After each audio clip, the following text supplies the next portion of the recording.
All right, Kevin back with you for another episode of the $1 Million Relationships Podcast. And today I'm here with Michael Fineman. Michael, welcome. So awesome to have you on the show today.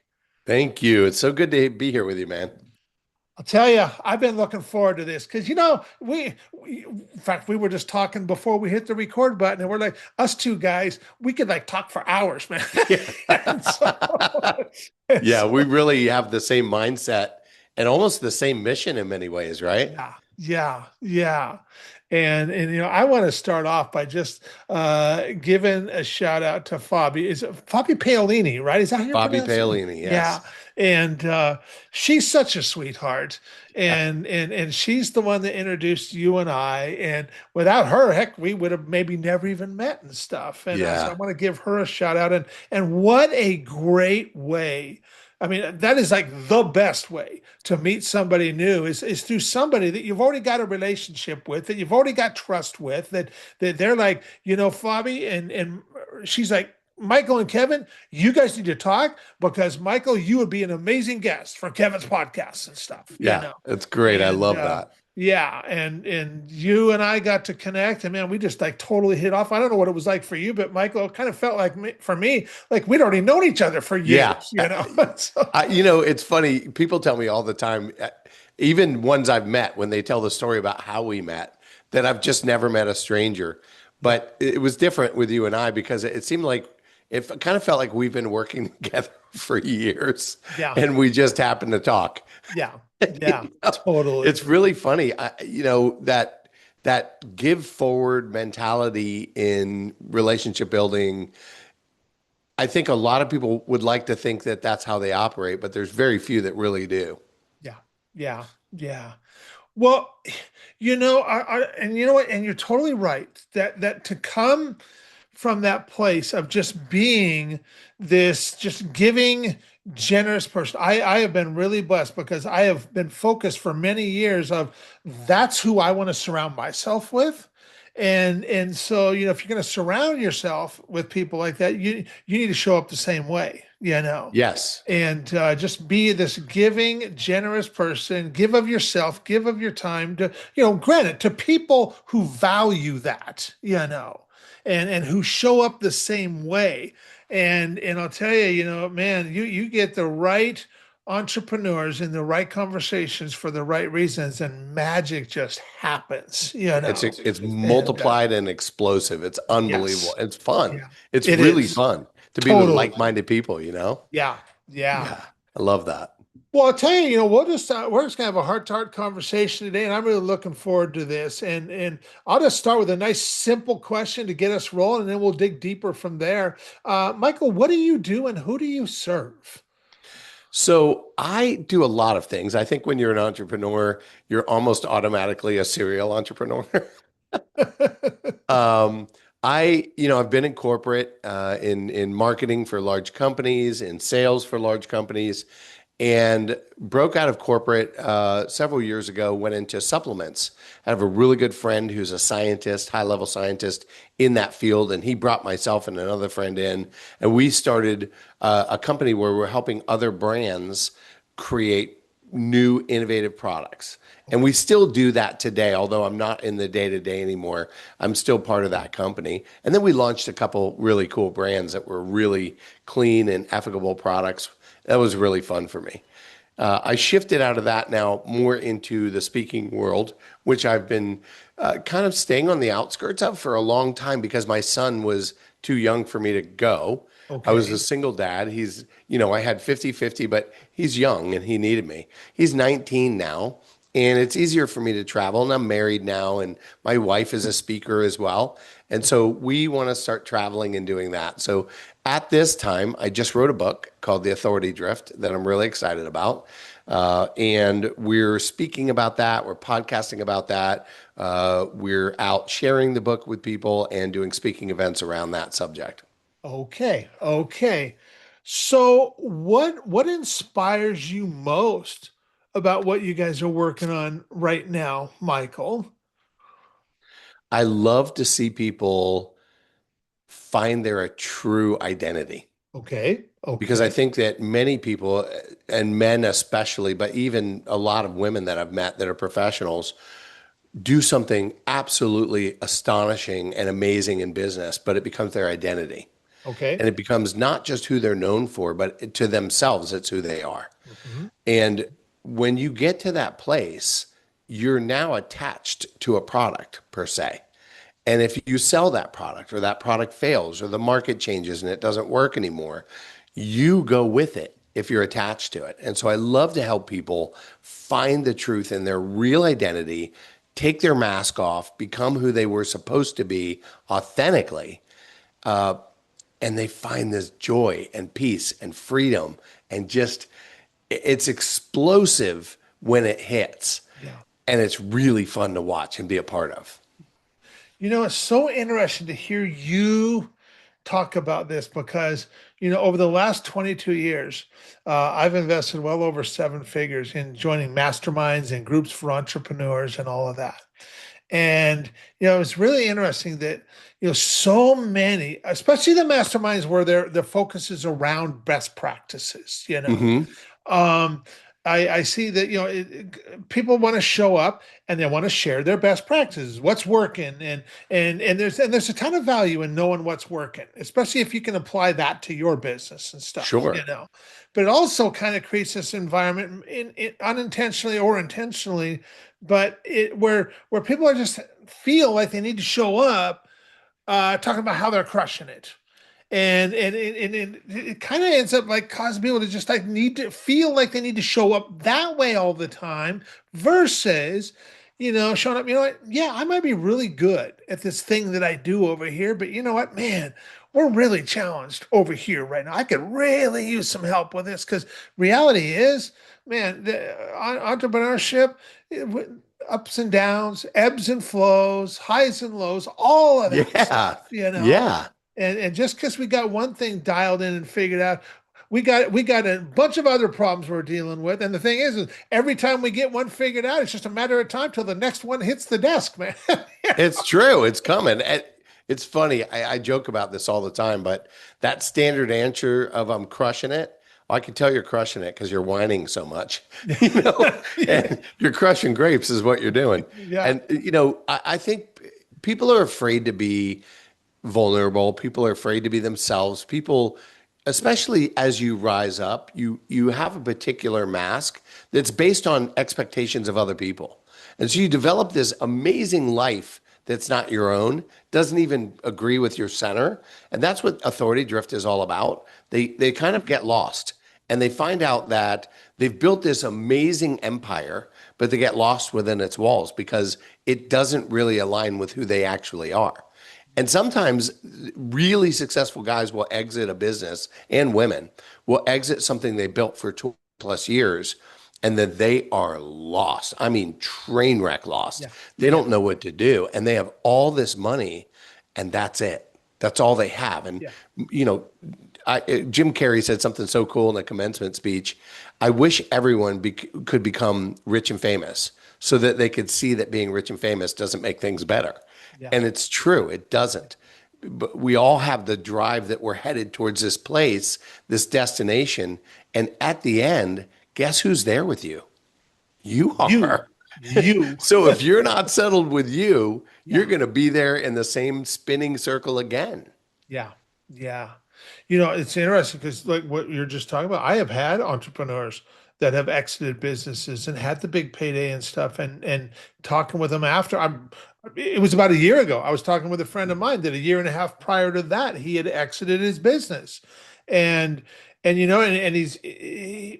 if he never made another dollar in his life, it wouldn't matter as far as that goes. But he was like, man, I've just been really sitting with like, man, what now? What's next? And fortunately, he came up with a good answer to that, and he's doing some cool stuff again. But he got lost a little bit. He's Yeah. like, what am I supposed to do now? I can't just sit around and do nothing. You know, And we and need purpose. We need yeah, it. yeah, I'll say my daughter has a work dog, like a true canine. And her mom got it for her because she was staying in our house in Ohio by herself. Okay. And so we got her this highly trained Belgian Malinois, Great dog though when you get to know the dog, but if you don't know the dog, not so great. And but the coolest thing is watching how the dog needs work to survive. If she doesn't feel like she's protecting our daughter, she's lost. She doesn't know what to do. She starts getting agitated. And if you were to take a work dog like that and remove the work, they would just die. Literally, they would die because Wow. they have to have purpose. And I think people don't realize that we're the same way. If we don't feel like we're doing something to make a difference, now, not everybody, some people get the money and they're like, well, the purpose was to go lay on a beach and drink myself to death. And they do that. And yeah, I mean, I'm sure you've met them. I've met entrepreneurs that have made the money and then really just, became miserable or lost it all because they nosedive because they didn't find their purpose. Yeah. We've got to have it, and it can't be attached to what you do. Yeah. That's the tricky part. And Yeah. that's hard because the world knows you as somebody, Yeah. but then you can't really identify with that as that person. There's no sustainability in that. So then where does what's the right way for us to look at this sense of purpose and stuff that Yeah. like For me, I'm a faith-based guy. So, born Jewish, became a Christian later in life and call myself, a completed Jew. For me, that made it a lot easier to find that place of okay. identity because it came down to whose I was. And Uh-huh. that changed everything for me. And my dad owns everything, which is really cool, you know. But if you don't have that place, there's this place of being still, and there's this place of going back to kind of who you were as a child and remembering the things that you dreamed about. If you had asked me at 6 years old what I wanted to do, I would have told you I want to make TV commercials. Well, Okay. I make ads all the time. That's what I do now. TV commercials are no longer really valid, right? Compared to what they were, but online they are. So I'm making ads and thinking about things like this all the time. I'm doing exactly what I wanted to do as a little child. And it's not always the case, but you had a love or an aptitude for something when you were little into your, 8, 9, 10, your formidable years before that, coming into that, there was something that was on your heart. And if you'll search for it, it may not be that very thing, but it's usually tied to it, I find, in Okay. that it's something along those lines. And it may be something you loved in school. Like my son loved creative writing in school. One of the few things he liked except PE, right? Mhm. But later started writing rap music, Christian rap music. And here he is, what's he doing? He's writing short stories. And he's producing it differently, but he's Okay. writing short stories. And it's really interesting because when he was lost, we were on a track for basketball. He was really good. We thought he was going to nail and just crush college and go on and maybe play pro. And first of all, he got injured. But before that, there was all this anxiety in his head about performance that we had to work through. Okay. When basketball ended, I was genuinely concerned for where he was headed, and he went down pretty hard on that. So it was a big thing for me to bring him back to his faith and remind him, which that made a big difference. I've been telling him and teaching him his whole life, but bringing him back to it at that point was very important. And then also, you know, just helping him confirm that what he does isn't who he is. Yeah. And when that happened, he started to blossom again. And then he found Christian rap, and he's just as excited about that as he was about basketball. Yeah. So, and this is the same thing I do with people when I sit down with them, Kevin. I'm like, you know, if money didn't matter, the age old question, if money didn't matter, what would you do for a living? Yeah. And most people can't answer that because they squashed their dreams for money years ago. But if they'll sit in that quietly, if they'll be still, I'm a beach guy, I'm near the beach. I like to go sit on the beach in nature, in the woods. You need to be alone, like totally alone, Mhm. somewhere where you're not distracted, where you can just think, take a hike, whatever that is, take a long walk, wherever you can go be with yourself. If you'll be quiet in that and just think through it, it will appear. And it may not happen day one, it usually doesn't. But if you make it a practice and really put a little bit of time towards it, and I don't think it takes a long time, a couple weeks, you're back on track. Mhm. Wow. I listen to you and it's like, if I could be doing anything that I'd want to be doing and money weren't a thing, I would be doing exactly what I'm doing now. I love doing what I do now. In fact, and I love before I that. did it for years without getting paid That's what for we were talking about before the right. We're both master super it. connectors, Yeah. and I've never charged for it. And I love your story about when you started and people thought it was cringy, Yeah. but at the same time, they would pay you for it. They'd love to have that service. So it's kind of a weird catch 22. I've never charged for it, but I'm not opposed to it if it made sense. I Yeah. just haven't needed to. I've been fortunate in that way. Yeah. But oh my gosh, dude, how good does it feel when you told me about some people you connected last week that just took off? Yeah. And doesn't that feel great to be a part of that? Amazing. It feels amazing. I mean, I get so much joy and satisfaction from bringing the right entrepreneurs together to have the right Yeah. conversations for the right reasons. And that's that heart thing. When you go Yeah. out to connect with people, but you love to see people win, Yeah. Yeah. you're a different connector. You Yeah. just are. Totally. And Totally. I'd be willing to bet there's hundreds of people out there that I've met that would say that about me, just like they do about you, Totally. because I've not done it with the option, the object of getting anything. Yes. I've Yeah. just done it to give. Yes. Yeah. Yeah. Yeah. And yeah, showing up that way makes all the difference because people know. People Yeah. know where your intention lies. They can tell if they don't spot it right away, they'll spot it soon enough. And so, Yeah. but most people can just sense it right away. They It's know true. what our intention is. I So think, and for people that don't know how to do that, I think a really easy way, a tactical way, is when you're doing a Zoom meeting and you're meeting someone new, ask them how you can serve them. yes, You would be surprised at the reaction. People pull back literally and go, I don't know. Nobody ever asked me that. yes, You know, yeah, so that's a very tactical way of letting someone know I'm not here to get anything from you. I'm trying that's right. to give if I can. That's And right. it feels good to give. Yeah. Amen. Absolutely. Well, so what is an example of a result that you've just helped a client get that you are incredibly proud of, Michael?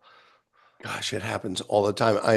There is, so I years ago, pre-COVID, I met a young man named Jose G. Lopez. He's a marketing guy. When I met him, he was either 16 or 17 years old. He couldn't get anyone to take him seriously, but I met him because I was trying to help a friend launch. And I was saying, come on, you can do this. You've got what it takes. Get yourself out there. She said, gosh, that's the same thing Jose keeps saying. And I said, who's Jose? And she told me, and I said, okay, I got to meet this guy. So we ended up befriending one another. And he had met Les Brown, but he couldn't get anywhere with him, couldn't close a deal, nothing, because he was 17 or 16, and he just wouldn't take him seriously. Mhm. And so not only did I re-engage that conversation with them, but we started a company with Les together, and it catapulted his career. And so it was really fun to see that happen. Yeah. But it's all the time. There's a guy calling me right now who has a really cool clothing line that he developed. Super cool stuff. He's an old hip hop producer. He did a triple platinum with Biggie Small, like as the producer. Amazing guy. He's a super cool hip hop line of clothes. Well, I just met a guy that is huge in the clothing industry through another project I'm working on, and I Okay. put them together. And Yeah. so I'm super excited about how this is going to go Yeah. and what it looks like in the end. But it, you know, I love this stuff. It's so much fun. Even if I don't make a dime from it, Yeah. I feel Yeah. like I participated. I was part of it. I helped make it happen. And that's Yes. enough for me because I'm Yeah. seeing my friends win. Yeah. Love that. And you're right. The end beneficiary. You because you're serving the right kind of people. The size and the scope of the impact of the right introductions can be very big. Yeah. Yeah. And It just gets bigger and bigger, doesn't it? yeah, and It's the end really and the cool. end beneficiary, the end users will never know that you were ever even there, but yet you know Yeah. you were there. Well, and that's that identity thing. I don't need them to know because That's my right. identity is That's right. not rooted in what I've achieved or what I've done. Yeah. My identity is rooted in who I am and whose I am. Yeah. Yeah. And yeah, you don't need acknowledgement or accolades for that. You just get to be that guy, you Yeah. know. And eventually you end up getting Oh accolades yeah, you sure you will. anyway. Yeah, but Somebody, that's not. they say, hey, never could have done this without my buddy Mike Fineman. You're Yeah. like, oh, that's so cool. You Yes. know? Yeah. Yeah. Yeah. Yeah. Yeah, and it's awesome to get that stuff. And Yeah. but it's like when we just know what we know, and we just be of service to people and use our That's right. God-given gifts and abilities to serve others as the most impactful way that we can. It feels great. Just Yes. to be able to help and encourage other people to win. Yeah. I think it was Jim Rohn that said, help as many people get what they want as you Yep. can, and you'll find yourself there as well. That's I right. fully believe in that, and I live that out. Yeah. Absolutely. Well, okay, so now that we've got a little bit of context set here and people have an idea of who you are and what you're all about, Michael, I want to switch gears just a little bit. I want to start talking about the relationship side of this. So, have you ever been introduced to a person or persons who completely changed the course of your life or your business, so much so that much of what you have today would not be possible if not for this person or persons? And I'm just really excited to hear your story and your experience around this topic of relationships. Yeah, I love that. Yeah, I'm going to go back to Les Brown again. Okay. Les Brown, so for me, I was on my own at 15 years old as a young man. And I was just trying to teach myself how to be an adult. I didn't have the training I needed. Okay. And I knew I wanted to do something great, but I had no idea what that meant. And so I was listening to Jim Rohn and Zig Ziglar, and Les Brown was my favorite. I listened to him all the time, and dating myself, but this is on cassettes in my old beat up cars. I I'm listening remember to it listening to cassette. over and over and over. And he said he listened to Earl Nightingale, so I listened to Earl Night, all this stuff. So when I met Les again through this young man to try to put something together, um, I got Les on the phone, and I was looking at going into the John Maxwell training program, but I didn't like the sales process. It was uncomfortable, and I just felt put off by it. So I got a hold of Les and I said, hey, do you have any programs similar to this program I'm looking at? And he said, well, let me get back to you. And I said, hold on, sir, with all due respect, that means you don't have one. And I'm the guy sent to do it for you. And he said, what? Who is this again? you know? And we got to meet. We started the Les Brown Prodigy program pre-COVID. Okay. And he inked the deal with me, which, Les doesn't generally like to ink a deal. He'll make a deal, but he doesn't really want to ink it. And I was very specific about this is what I want to do. This is how I want to build it. And the young man, Jose, was brilliant at building the back end. So we built this. We ended up coaching side by side all through COVID, online, doing speaker coaching to thousands of people. And it was so much fun. We had this huge community. It was an absolute blast. Then I got to go speak with him a couple times on the road, and that was it. I was hooked. At that point, I knew I wanted to speak for a living. And it really changed my life.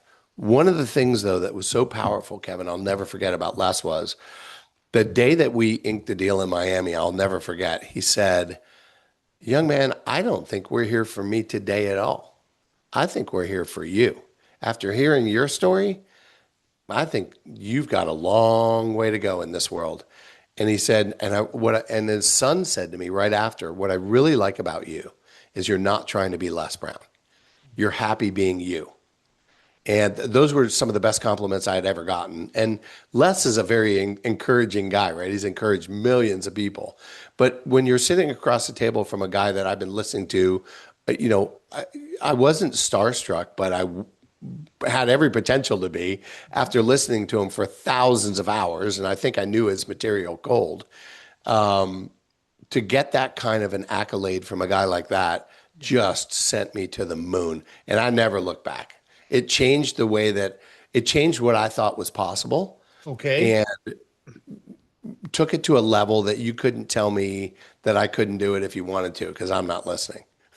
Uh, so how did it expand I mean, and what came from that, that that it just like now that you knew that, like, you couldn't fail, this nothing was impossible for you and stuff. How Yeah. did that change, and how did that manifest itself?